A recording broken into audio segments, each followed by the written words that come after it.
Hello everyone, welcome back again. So, kali ini gua akan bahas event airdrop testnet dari Project Sol Labs ataupun Sol Protocol. Dan ini merupakan protokol DeFi multi-chain yang dibuild langsung oleh Project Layer Zero. Dan sebelumnya, event airdrop Sol Labs ataupun Sol Protocol juga sudah gua share di dalam grup Telegram resmi Crypto Strategi. Dan tepatnya per tanggal 26 April kemarin. Dan kabarnya Sol Labs ataupun Sol Protocol akan mengadakan event public sale per tanggal 16 Mei mendatang. Jadi apabila kalian belum mengerjakan event testnet ini, silahkan kalian kerjakan sebelum event public sale dimulai.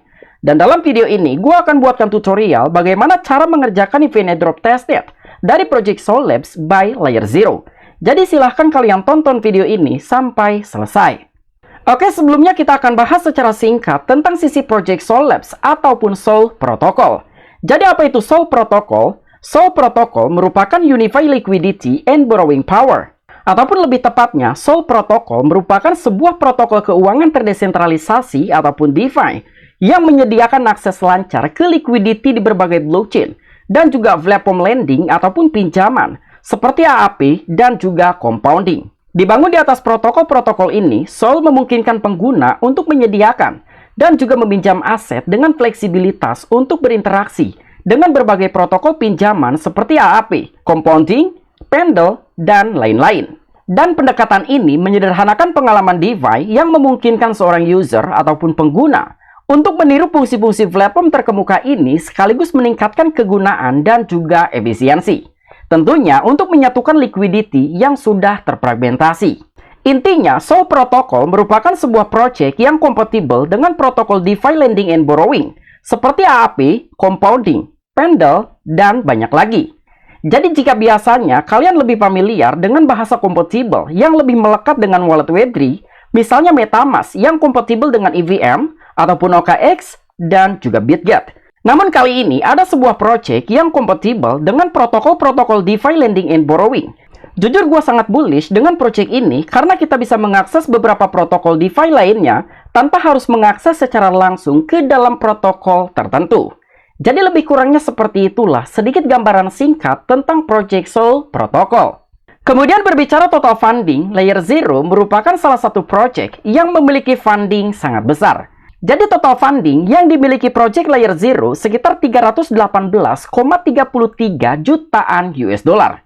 Dan tentunya ini merupakan total funding yang jauh lebih besar dibandingkan dengan total funding Project Monad.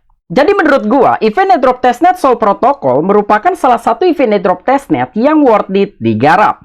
Apalagi jika kita mengacu dengan event airdrop testnet dari Project Walrus Protocol, bahwa Project Walrus Protocol sudah memberikan cuan sangat besar. Meskipun Project Walrus dengan Project Sol Protocol merupakan dua hal yang berbeda. Tetapi secara gambaran, kedua project ini sama versis, karena kedua-duanya telah di-approach langsung oleh salah satu project besar di belakangnya. Berikutnya kita akan mulai bagaimana langkah demi langkah dalam mengerjakan event airdrop testnet dari Project Sol Protocol. Dan event airdrop testnet Sol Protocol memiliki dua campaign. Pertama secara off-chain dan yang kedua secara on-chain. Dan nanti untuk linknya akan gua sertakan di deskripsi. Dan setelah kalian didirect ke halaman seperti ini, silahkan kalian koneksikan dengan wallet Web3 yang kalian gunakan. Oke, di sini kita klik connect wallet. Kemudian gua akan menggunakan wallet Coinbase. Lalu kita connect for wallet. Oke, kemudian kita sign. And then kita sign for wallet. Setelah wallet kalian berhasil terkoneksi, berikutnya kita akan langsung kerjakan dalam event airdrop testnet Sol Protocol. Dan di dalam platform Sol Protocol, di sini tersedia beberapa fitur seperti fitur protokol, market, governance, emission, dan juga seed. Jadi kalian bisa klik fitur seed. Kemudian silahkan kalian klik fitur My Quest. Nah, jadi di dalam fitur quest ini tersedia beberapa quest yang perlu kalian selesaikan. Dan dalam mengerjakan quest-quest tersebut, kalian harus menyelesaikan secara berurutan. Terkecuali untuk special quest dan juga quest zero. Namun untuk quest pertama, kedua, ketiga, dan begitu seterusnya, kalian harus menyelesaikan mulai dari quest yang pertama. Dan di sini gue akan bahas untuk special quest. Jadi untuk special quest ini, kalian bisa menyelesaikan apabila kalian seorang influencer atau mungkin kalian seorang crypto Twitter. Tetapi untuk special quest ini sifatnya opsional, kalian bisa mengerjakan dan juga tidak mengerjakan. Kemudian untuk quest zero, kalian bisa mengundang teman-teman kalian untuk mengerjakan event airdrop testnet Soul Protocol. Kemudian untuk quest 00, ini merupakan social activity seperti mengoneksikan ke dalam akun Twitter, akun Discord, akun Telegram, dan juga beberapa social account lainnya. Jadi menurut gua itu merupakan salah satu quest yang sangat mudah dikerjakan. Dan di sini gua sudah menyelesaikan quest tersebut. Intinya dalam menyelesaikan quest 00, kalian hanya cukup mengoneksikan ke beberapa social account kalian. Berikutnya dalam menyelesaikan quest pertama, ini juga merupakan social activity seperti join Discord, join Telegram, follow akun Twitter, dan lain sebagainya. Jadi untuk quest 00 dan juga quest pertama itu merupakan social task activity yang sama versis dalam cara penyelesaian. Berikutnya kita akan lanjut untuk menyelesaikan quest yang kedua. Nah, jadi untuk quest yang kedua ini merupakan quest secara on-chain. Jadi kalian harus melakukan transaksi di dalam platform Soul Protocol. Begitu juga untuk quest yang ketiga, keempat, dan begitu seterusnya. Jadi cara menyelesaikan quest yang kedua, silahkan kalian klik fitur task. Nah, jadi di sini ada 4 tugas yang perlu kalian selesaikan. Pertama, silahkan kalian klaim testnet token Pouched. Karena tanpa Pouched, kalian tidak bisa melakukan transaksi dan juga menyelesaikan tugas tersebut. Kemudian yang kedua, di sini kalian wajib mensupply menggunakan token Pouched di dalam jaringan Avalanche.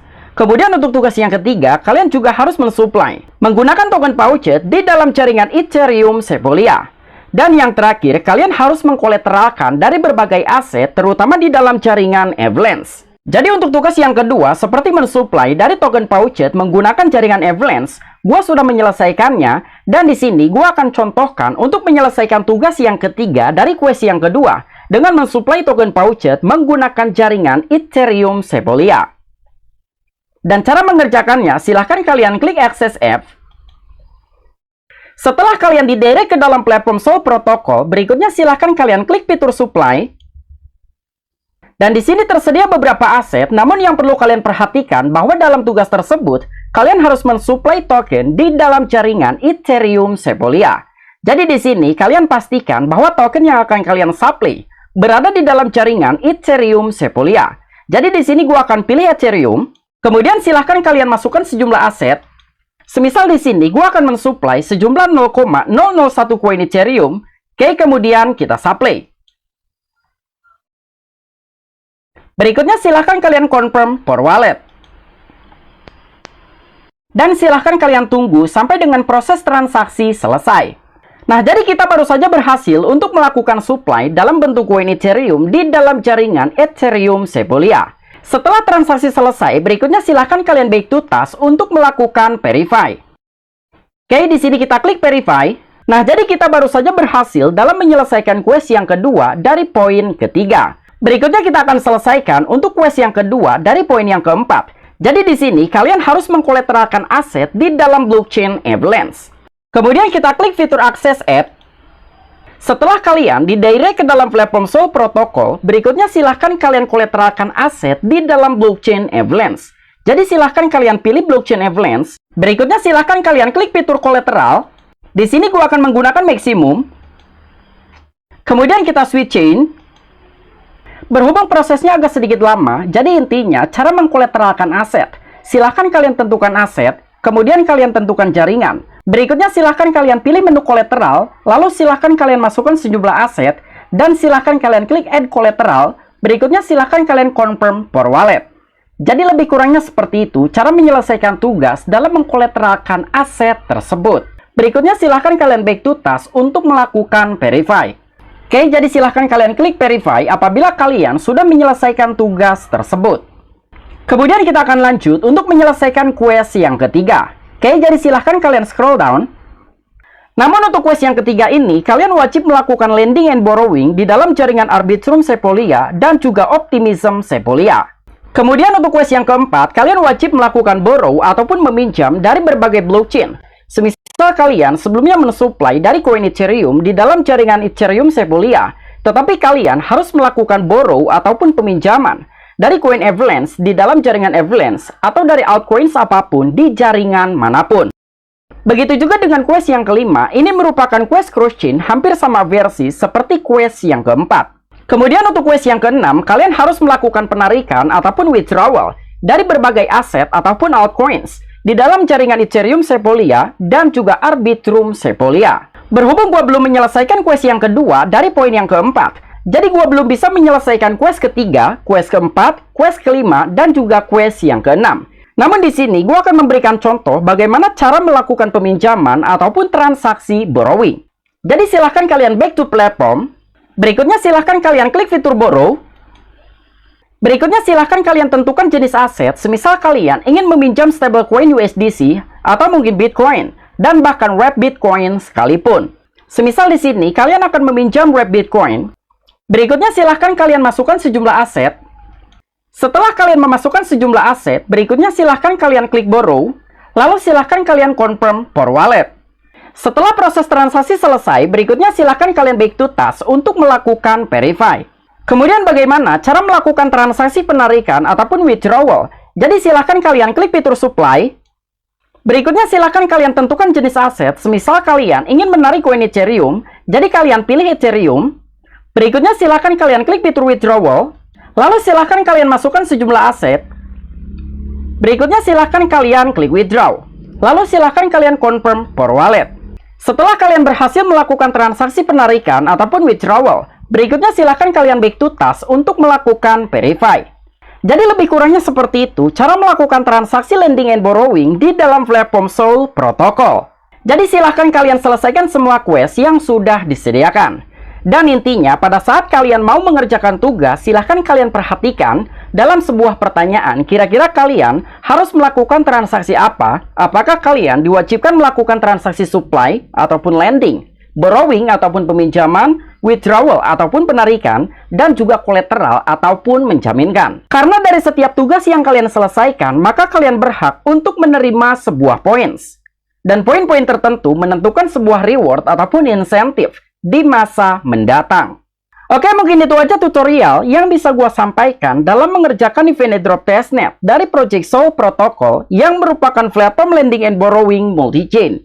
Apabila kalian memiliki opini ataupun pendapat pribadi, silahkan discuss di kolom komentar. See you next time video. I'm Vicky. Back to you.